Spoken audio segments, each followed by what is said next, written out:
So I'm going to talk today to you about the gift of the emotionally resilient spirit. And I think I want to say, first of all, that we all have emotionally resilient spirits. But I thought of this idea when a course offering for massage therapists and other caregivers crossed my desk, which is otherwise known as my dining room table. Things come and things go. But it gave me an idea. It just gave me an idea, and I said, what is it? What is it that makes us emotionally resilient? And what does that mean? What does that mean? So I want to talk a little bit about introduction, and then I want to talk about some examples, and then I want to talk about the kinds of things that you can do to actually become more spiritually, emotionally resilient. So how did I get to be emotionally resilient? Because I think of myself as emotionally resilient. I'm working with a dying woman right now, and it's just I am feeling so honored and it's so exciting to be with her, because there are things that there are ways of doing and being when you know you're dying that are different, are easier and harder. But you're starting that process of being lifted up, and you can feel that. I can feel that. Of course I bring that when I go to see her, to work on her feet. So, but personally, I believe it was at least partially, maybe mostly, my family of origin that led me to at least begin the process of becoming spiritually resilient. And the yelling and screaming that went on around my house, and all of us did it. It's not like one person yelled and screamed and nobody else did, but we all yelled and screamed at each other. And I have decided that as a group, we took that as the highest art.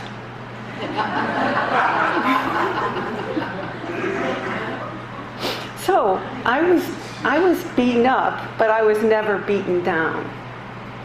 Somehow I managed to avoid being beaten down, because it does happen. It can happen. So in times of great despair, of which there were some, I would go out to nature. I would go to groom the horses. So emotions carry our words into being. Our words are carried on our emotions. And so what are your emotions? What are you thinking? What are you feeling? And what are you thinking about what you're feeling? It gets pretty complicated. But there's no one perfect way to know. So our greatest gift in that sense is our awareness. The awareness that we are emotional beings. And to take that as just part of who we are. Part of that spiritual self. Part of that beingness. Part of that ground of being. As emotional, moving, waving, expanding spirits. So I have a few examples of emotional spiritual resilience. This is by Coretta Scott King. When fear rushed in, I learned how to hear my heart racing, but refused to allow my feelings to sway me. That resilience came from my family. It flowed through our bloodline. And I was listening to the radio. So this was unique in preparing this talk, because I didn't use any books. But it was incredible how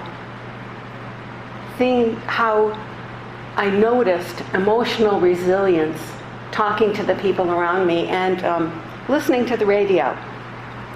From Fresh Air, a program at noon on NPR, young Arab Washington Post journalist Saud Makhanet, who's known for her interviews of Al-Qaeda and ISIS, talked about her experience in an Egyptian jail. She was very worried that they would rape her, and I'm sure, and that was very common. It still is. She said to herself, "They can take my body, but they will never touch my soul." And that's an emotionally resilient person. That's a spiritually, emotionally resilient person.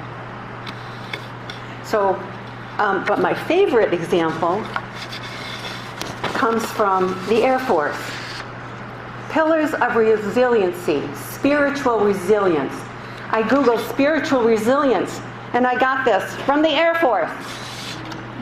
Many people hear spiritual resilience and automatically think of religion, but it's a lot more than that.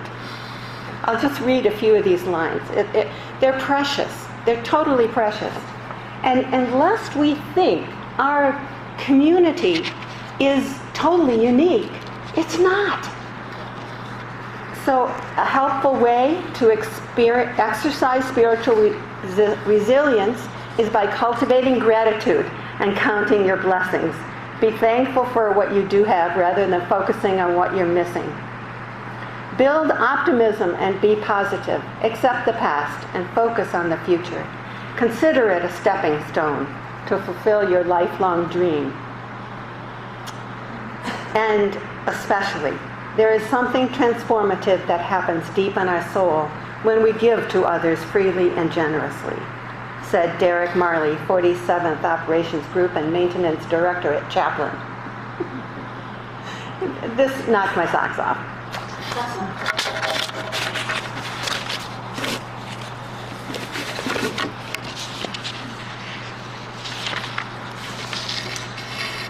So knowing that we're spirit and not of this world doesn't mean that you shouldn't be totally involved. You should. And we are. Of course we are. And part of what keeps us totally involved is the mystery of it. We literally don't know what's going to happen next. And I love Laurel Emery's note to us at the beginning of this year. This is going to be a year of surprise. And I'm open to be surprised. And I hope you are too. And I think that's very important. And surprise is part of being emotionally resilient. So what are the qualities of emotional resilience? More than I've already talked about.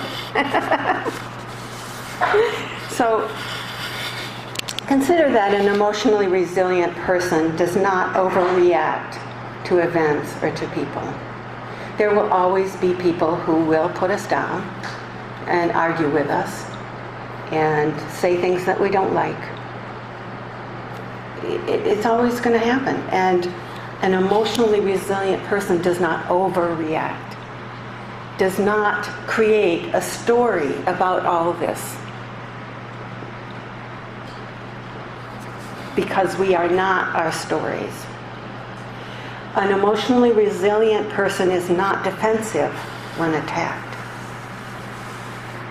You are most defensive when you are not sure who you are. And when you know you are spirit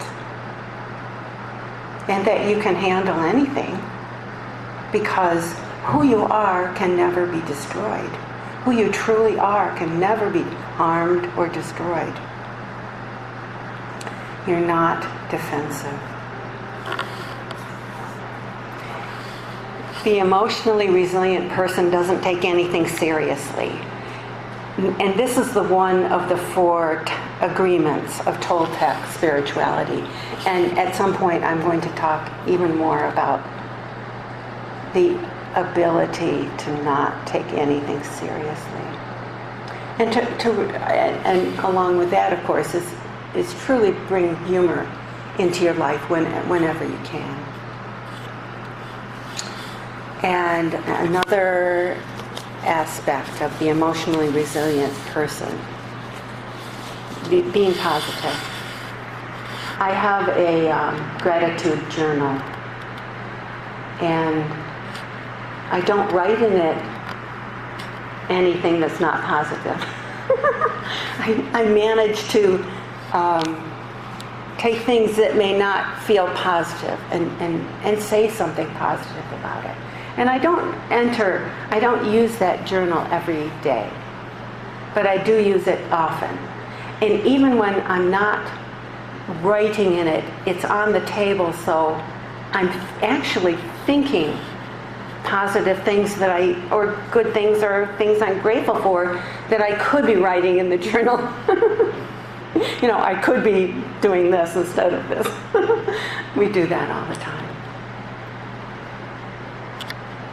A gratitude journal. Remembering that every moment is a teaching moment, no matter how bored you are. I find it curious that people can say to me, that's boring, or I was bored, or I'm going to be bored. Even worse, I'm going to be bored. I don't think I've hardly ever been bored. If I'm not seeing things outside of myself that are interesting, I'm looking inside for things that are interesting. And I can always entertain myself. I mean, who would think? All of us would think, I hope. We are the best at entertaining ourselves. And if you don't feel like you're doing too well there, you've always got your iPhone. I mean, in the mornings I hear things going on. What is that? What is that? Oh, that's whoever from last night. Whoever, comedian from last night talking about the government. And it's wonderful. It's wonderful. You're in charge of your own attitude toward everything. And be thankful for everything. Be thankful. Because everything has its season, and we don't always know the reason, but everything truly has a season. We're not meant to know the reason, and that's part of the mystery, and that's part of the wonder of it. So you say to yourself, I wonder why I'm doing this. That's how you entertain yourself. So where do we go how do we find ways of handling the stress that always come to us? Well, Fred's book. Talk to Fred about his book. The guy in the blue shirt and the white pants. The girl who couldn't laugh. It's a good one. It's a good one. And it's not always the big stresses that bother us. It's often the little ones, the little thoughts that nag us. But we truly have only the power over our own mind, and we have to be ready and willing to change it at any moment. At any moment.